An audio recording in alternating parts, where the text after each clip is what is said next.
Sup guys, I'm Futurism, and today I'm doing things a little differently. As you can already see from the background footage, I've been playing a bit of Battlefield 4. I've been moving away from Call of Duty Advanced Warfare after my last video talking about how unbalanced the game is.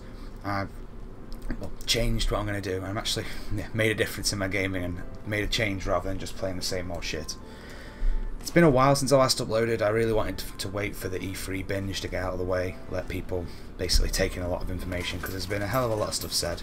A lot happened on both sides. I've not read as much about the PlayStation as you can imagine. I'm an Xboxer, so I did care more about what Xbox released. But what I want to talk about today is what Windows 10 is going to really bring to the Xbox. And not just the Xbox, but it'll bring to the PC as well. Windows 8 wasn't received very well by the community at all, by people who use it, and I'll admit it wasn't the easiest thing to get used to. It was very good for new users, but for people who've been using computers for years and used them as a tool, it wasn't great. But this is the first time you've seen some integration from an operating system into a console. I know there's been apps in the past and stuff that have worked across platform, but to be honest, it's been no better than Smart Glass on a PC, which is pretty redundant at the end of the day. With Windows 10 on the Xbox One, I think one of the biggest sort of hurdles it's crossed is the fact that you can play on PC whilst you're playing on Xbox, and I think that's a massive deal. Like, you're opening so much of the community up, and it's not going to be able to be for competitive gaming, because I ain't going to play someone on mouse and keyboard while I'm using a controller, but it really does allow you to play with your friends. And I think, as I've said in press commentaries again, like, playing with friends online is what really makes the experience nowadays. The game is just the sandbox to play in. What you take to it really is what you can make of it.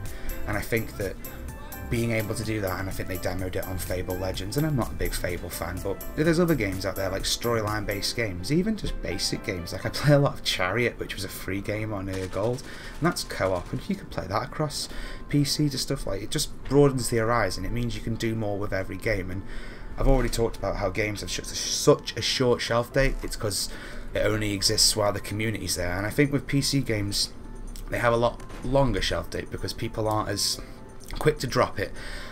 There's also a lot more content being uploaded onto PC games, like modifications and stuff, and that's also coming to Xbox, and that must be another thing that Windows 10 is bringing, because it's reducing the step between the consoles. Like, if a PC is running on Windows 10 and Xbox One is running on Windows 10, it makes it a lot easier to bring these sort of patches and these upgrades across, because there isn't as much code editing that needs to be done.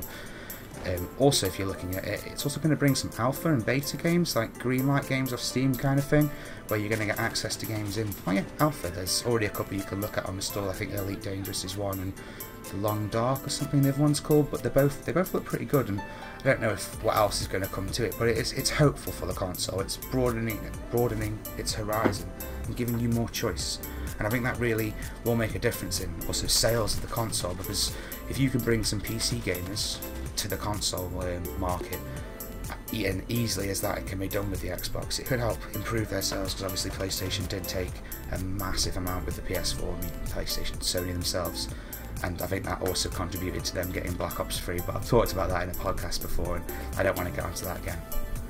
Also, talking about operating systems, I think that's also what brought basically backwards compatibility to the Xbox One. I did a bit of research, and Phil Spencer said that they were looking to put out backwards compatibility on day one of the release, but they couldn't do it purely because of how far apart the OSs are.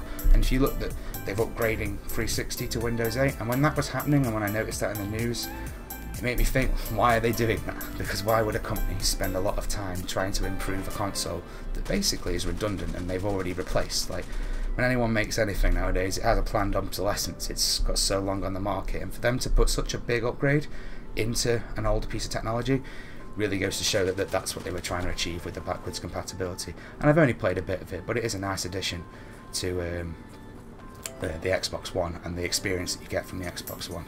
And I've only played some basic arcade games, but it is quite a laugh.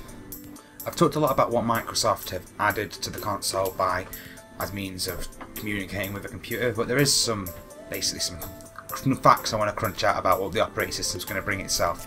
It's going to be a hell of a lot faster. I watched one of the YouTube videos that rounds it up, and I'll leave a link in the description if you want to get some more information on it. But yeah, just the whole navigation system and being able to get to your party and messages and friends, it's going to be so much quicker, which has been a big problem recently using the the Xbox One dashboard is it just takes so long to do stuff like that. Also, another big integration is going to be Cortana.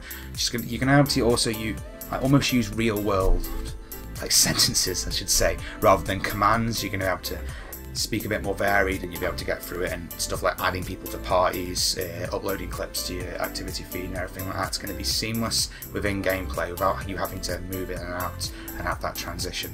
I want to round up and talk a bit about the gameplay that I've played. It's just a TDM, we don't win, but I want to talk about how you move from Call of Duty to Battlefield and how the differences are like, and I've not really found many it's not been a difficult transition at all. It's a very, very nice game to play. It's so much better with dedicated servers. The game's actually playable. You can't start blaming things on lag. And the game's a lot more tactical. Like I run on this, there's a lot of times that I keep getting my med pack out when I want my defib because I kept swapping them back and forth, and I can never find a good system for it. But yeah, just the fact that you can bring people back to life, and it's more of a community again, like people are playing as a team rather than the one-man armies that I find all the time on Call of Duty. It's almost unavoidable. It's also very nice that there's a lot more selection of guns and what you can do to each gun. It's amazing. Like I feel that Free Peace, as in a podcast the other night, said that Call of Duty is an arcade game, and I've always called it that, but now I've played Battlefield, it's hit home a hell of a lot more.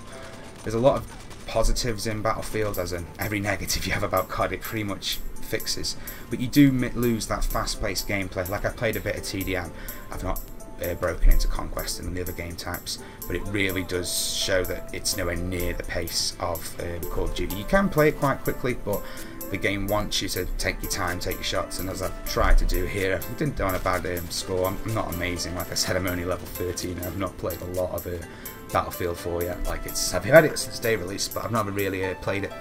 But I think I'm going to grind it out at least until some new games are out, and really try and broaden my horizon with some games, because I'm getting bored of the Call of Duty franchise. I want to call myself a gamer rather than a COD gamer. I'm going to call it there though. I would recommend Battlefield to the Call of Duty gamers out there. I know a few of you guys said you got bored of it, but I'd give it a go. I think it's £12 on the Xbox store at the moment. If you haven't got it, I don't know what it is on the Sony store, I'm going to be honest, but I'd definitely give it a go. Thanks for listening, guys. Leave a like if you did enjoy it, and do subscribe if you want to. Thanks very much. Futurism signing off.